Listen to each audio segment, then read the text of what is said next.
Hello बच्चों, कैसे हैं आप सब। तो आज के इस वीडियो लेक्चर में क्लास 10th के math chapter first real numbers में एक्सरसाइज 1.1 का क्वेश्चन नंबर सेकंड में लेकर आया हुआ हूँ, जिसमें आपसे बोला गया है कि show that any positive odd integer is of the form 6q + 1, 6q + 3 and 6q + 5। कहने का मतलब है कि आपको प्रूफ करना है कि सभी ऑड इंटीजर्स का मतलब हिंदी में होता है विषम पूर्णांक, और विषम पूर्णांक या ऑड इंटीजर्स वो होते हैं जिनमें 2 का डिवाइड नहीं जाता है।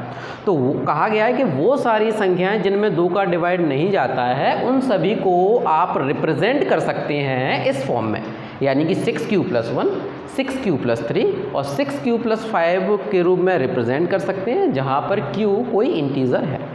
तो इसे शुरू करने से पहले, जैसा कि मैंने क्वेश्चन नंबर फर्स्ट आपको सॉल्व कराया था और मैंने आपको उसमें यूक्लिड डिवीज़न लेमा के बारे में थोड़ा सा बताया था, यहाँ इस क्वेश्चन में भी यूक्लिड डिवीज़न लेमा की हेल्प से हम सॉल्व करेंगे। जो बच्चे इस प्लेटफॉर्म में स्टूडेंट्स नए आए हुए हैं वो इस यूट्यूब चैनल को सब्सक्राइब करें, वीडियो अगर पसंद आए तो लाइक करें और बेल आइकन बजाना ना भूलें, ताकि आपको जो भी नए वीडियोज़ आते हैं आपको मिलते रहें। हेलो बच्चों, मेरा नाम है जितेंद्र चौहान। आप सभी का स्वागत है हमारे प्यारे से यूट्यूब चैनल मैथमेजिक्स में। चलिए हम शुरू करते हैं। तो मैं इसे सॉल्व करूंगा यूक्लिड डिवीज़न लेमा की हेल्प से। लिखूंगा फ्रॉम यूक्लिड्स डिवीज़न लेमा। आप अगर चाहें तो इसको यूक्लिड डिवीज़न एल्गोरिथम भी बोल सकते हैं, दोनों एक ही बात होती है। अच्छा, इसे रिप्रेजेंट करने का तरीका क्या था? ये था a = bq + r। अच्छा, जिसमें q क्वेसेंट हुआ करता था, r रिमाइंडर हुआ करता था। यूक्लिड को लिखने का दूसरा तरीका, स्टैंडर्ड फॉर्म क्या था? वो ये था dividend = divisor into quotient plus remainder. A को हम डिवाइडेंड बोलते हैं, बी को हम डिवीज़र बोलते हैं। डिवीज़र का मतलब होता है जिस संख्या से हम डिवाइड दे रहे हैं। जिस संख्या में डिवाइड दिया जा रहा है उसको हम डिवाइडेंड बोल रहे हैं। क्यू क्वेसेंट है, आर रिमाइंडर। चलिए, अब हम जो यूक्लिड डिवीज़न को रिप्रेजेंट करने का तरीका है, तो मैं इस राइट हैंड को मैं हमारे जो क्वेश्चन है जो हमें प्रूव करना है इसके साथ कंपेयर कर रहा हूँ। तो आप देखेंगे कि b की जगह पे इन्होंने किसका यूज़ किया है? 6 का यूज़ किया हुआ है, यानी कि हमारा डिवीज़र क्या है? किस संख्या से हमें डिवाइड देना है? 6 से डिवाइड देना है। तो हमारा जो डिवीज़र, और या फिर आप कह दो यहाँ पे b, तो b की वैल्यू क्या हो जाएगी? हमारी 6 हो जाएगी। तो हमें किस संख्या से डिवाइड देना है? 6 से डिवाइड देना है। अगर जिस संख्या के में हम 6 का डिवाइड देते हैं तो हमारे पास रिमाइंडर क्या क्या आ सकता है, एक बार हम चेक कर लेते हैं। जैसे मैं 6 का डिवाइड 6 में ही दे रहा हूँ, तो हम डिवाइड कैसे देते थे? 6 × 1 = 6 हुआ करता था, और 6 में 6 लेस किया तो क्या बचता था? हमारा रिमाइंडर 0 बचता था। यानी कि अगर आप 6 का डिवाइड देंगे तो हमारे पास रिमाइंडर क्या क्या आ सकते हैं? रिमाइंडर हमारे पास 0 आ सकता है। मान लीजिए हम 6 का डिवाइड अब 7 में दे रहे हैं, तो रिमाइंडर अब क्या आएगा? 1 आ जाएगा। चलिए, 1 भी आ जाएगा। अगर मैं 6 का डिवाइड 8 में दे रहा हूँ तो अब रिमाइंडर मेरे पास क्या आएगा? जब हम 6 का डिवाइड 8 में देंगे तो 6 × 1 = 6 है, 8 में से 6 लेस करेंगे तो क्या आएगा? हमारा रिमाइंडर 2 आ जाएगा। चलिए ठीक है। अब मैं 8 की जगह 9 यूज़ कर रहा हूँ, 9 में डिवाइड दे रहा हूँ मैं 6 का, तो 6 × 1 = 6 करूँगा और मैं 9 में से 6 जाएगा तो कितना बचेगा? 3 बचेगा। तो रिमाइंडर हमारा कितना हो गया? 3 हो गया। अब 9 की जगह अगर मैं डिवाइड 10 का करूँगा तो 6 × 1 = 6 होगा, और 10 में से 6 गया तो रिमाइंडर मेरा कितना होगा? 4 हो जाएगा। चलिए, मैं रिमाइंडर 4 भी लिख लेता हूँ। अगला स्टेप, यानी कि जब मैं 11 में 6 का डिवाइड दूंगा तो 6 × 1 = 6 होगा, और अब हमारा रिमाइंडर कितना हो जाएगा? 5 हो जाएगा। चलिए ठीक है। अब मैं 11 की जगह जैसे ही 12 करता हूँ तो अब हमारा डिवाइड ऐसा नहीं रहेगा 6 × 1 = 6 और 12 में 6 लेस किया, 12 में 6 गया तो 6 बचा। अब हमें क्या करना पड़ेगा? 6 × 2 = 12, और 12 में से 12 गया या लेस कर दिया तो हमारा रिमाइंडर फिर से क्या हो गया? 0 हो गया। मैं आपको यहाँ पे ये समझाना चाहता हूँ कि जब आप 6 का डिवाइड देते हैं तो हमारे पास रिमाइंडर क्या क्या बचता है? 0 आएगा, 1 आएगा, 2 आएगा, 3 आएगा, 4 आएगा, 5 आएगा, लेकिन 6 नहीं आएगा। सेम इसी तरीके से जब आप 4 का, 3 का, 5 का, किसी भी संख्या का जब डिवाइड देते हैं तो रिमाइंडर आपका 0 से लेकर उस संख्या से 1 कम तक आता है। जैसे फॉर एग्जांपल 4 का डिवाइड आप 4 में देंगे तो 4 1 जा 4, रिमाइंडर क्या बचा 0। 4 का डिवाइड 5 में देंगे तो 4 1 जा 4, रिमाइंडर क्या बचा 5 में 4 गया 1 बचा। 4 का डिवाइड जब आप 6 में देंगे तो 4 एकम 4, 6 में 4 गया तब 2 बचा। 7 में देंगे तो 4 1 जा 4, 7 में 4 लेस करेंगे तो 3 बचा। जैसे ही आप 8 में डिवाइड करेंगे 4 का तो अब आप 4 1 जा 4 नहीं लिख सकते, अब आपको क्या करना होगा 4 2 जा 8 करना होगा, और जैसे 8 में से 8 लेस करेंगे तो रिमाइंडर क्या आ जाएगा 0 आ जाएगा। तो जैसा मैंने आपको बताया कि जब आप 6 का डिवाइड देते हैं तो रिमाइंडर आपका क्या क्या बचेगा 0 1 2 3 4 एंड 5 बचेगा।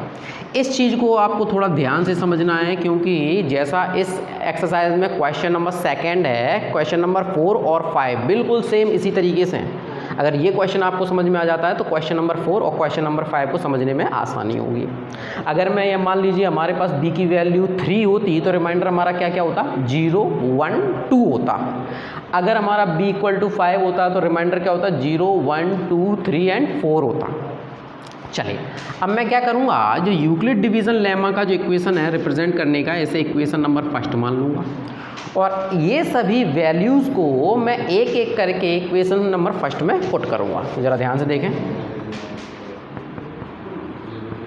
Put the value of b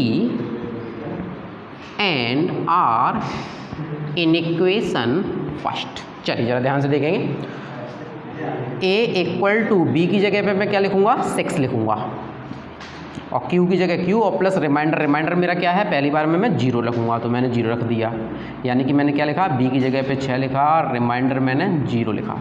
अगले स्टेप में इसी वाले में अब r की जगह रिमाइंडर कितना रखूँगा 1 रखूँगा, तो a = 6q प्लस रिमाइंडर की जगह पे 1, यहाँ पे मैं लिख दूँगा कि मैंने b की जगह पे 6 और r की जगह पे 1 रखा। नेक्स्ट स्टेप में a = b की जगह 6q और प्लस रिमाइंडर रखूँगा 2, यानी कि b की जगह 6 लिखा मैंने, रिमाइंडर लिख दिया मैंने 2। a = 6q प्लस 3, b की जगह भी मैंने 6 लिख दिया, रिमाइंडर मैंने पुट किया है 3। a = 6q प्लस 4, b = 6 रखा है, रिमाइंडर मैंने क्या रखा हुआ है 4 लिखा हुआ है। अगले स्टेप में यानी कि लास्ट स्टेप में मैं रिमाइंडर की वैल्यू कितनी रखूँगा 5 रखूँगा, तो मैंने 5 रखा हुआ है, b = 6 और रिमाइंडर मैंने दिया है 5। एक एक करके आपको इक्वेशन नंबर 1 में b और r की वैल्यू लिखते जाना है, मैंने सारी लिख ली हैं। अब हम क्वेश्चन में चलते हैं। क्वेश्चन में हमें प्रूव करना था कि एनी पॉजिटिव ऑड इंटीजर वो सभी इंटीजर्स होते हैं, विषम पूर्णांक संख्या हिंदी में कहा जाता है, वो सभी संख्याएं होती हैं जिनमें 2 का डिवाइड नहीं जाता है। हमारे पास ये संख्याएं रेंज हैं। चलिए हम देखते हैं इन सभी संख्याओं में कौन सी ऐसी संख्याएं हैं जिनमें 2 का डिवाइड जा रहा है या 2 का डिवाइड नहीं जा रहा है। 6q प्लस 0 को मैं 0 हटा सकता हूँ, क्योंकि 6q में अगर 0 आप ऐड करेंगे तो 6q रहेगा। क्या 6q में 2 का डिवाइड जाएगा 2 3 या 6 बिल्कुल जाएगा, तो ये कौन सा हो गया E1 हो गया। सेकंड वाले में 6q प्लस 1 में क्या 2 का डिवाइड जाएगा नहीं जाएगा, क्योंकि 6 में तो 2 का डिवाइड जाएगा लेकिन 1 में 6 का डिवाइड नहीं जाएगा। तो जिन संख्याओं में 2 का डिवाइड नहीं जाता है उनको क्या कहा जाता है ऑड कहते हैं, और हिंदी में क्या कहते हैं विषम कहा जाता है। 6q प्लस 2 में 2 का डिवाइड जाएगा बिल्कुल जाएगा, 2 3 जा 6 2 1 जा 2, यानी कि ये कौन सा हो गया E1 हो गया। 6q प्लस 3 में 2 का डिवाइड जाएगा नहीं जा पाएगा, 6 में 2 का डिवाइड चला जाएगा लेकिन 3 में 2 का डिवाइड नहीं जाएगा, तो ये हमारे लिए ऑड नंबर हो गया। 6q प्लस 4 में 2 का डिवाइड जाएगा बिल्कुल जाएगा, 2 3 जा 6 2 2 जा 4 होता है, तो ये हमारे लिए क्या हो गया ये E1 नंबर हो गया। लास्ट स्टेप में यानी कि 6q प्लस 5 को 2 का डिवाइड जाएगा बिल्कुल भी नहीं जाएगा, 2 3 जा 6 होता है लेकिन 5 में 2 का डिवाइड नहीं जाता है, तो ये हमारे लिए ऑड नंबर हो गया। क्वेश्चन में दोबारा से आते हैं। क्वेश्चन में हमसे पूछा गया था कि आपको प्रूव करना है कि ऑड इंटीजर को किस फॉर्म में लिखा जा सकता है, 6q plus 1 6q plus 3 6q plus 5। चलिए देखेंगे, 6q प्लस 1 ऑड है, 6q प्लस 3 ये भी ऑड है, और 6q प्लस 5 ये भी ऑड नंबर है। यानी कि हम सभी ऑड नंबर को किस तरीके से रिप्रेजेंट कर सकते हैं, 6q plus 1 6q plus 3 6q plus 5 तरीके से नोट कर सकते हैं, लिख सकते हैं। आप वीडियो पॉज करके इस क्वेश्चन को आंसर को लिख सकते हैं, और जो बच्चों के दिमाग में ये आ रहा है क्या हमें एग्ज़ाम में या फेयर कॉपी में क्या इसी तरीके से लिखना है, तो ये मैंने सिर्फ आपको सिखाने के लिए, बताने के लिए किया हुआ है सॉल्यूशन। आपको वीडियो के डिस्क्रिप्शन बॉक्स में मैंने एक लिंक दिया है, वहाँ से आप चैप्टर नंबर 1 रियल नंबर्स की PDF फाइल डाउनलोड कर सकते हैं और वहाँ से आप उस जो आंसर करने का तरीका है उसे आप अपने एग्ज़ाम में भी लिख सकते हैं। आज के इस वीडियो लेक्चर में इतना ही, मिलते हैं अगले वीडियो में। Thank you.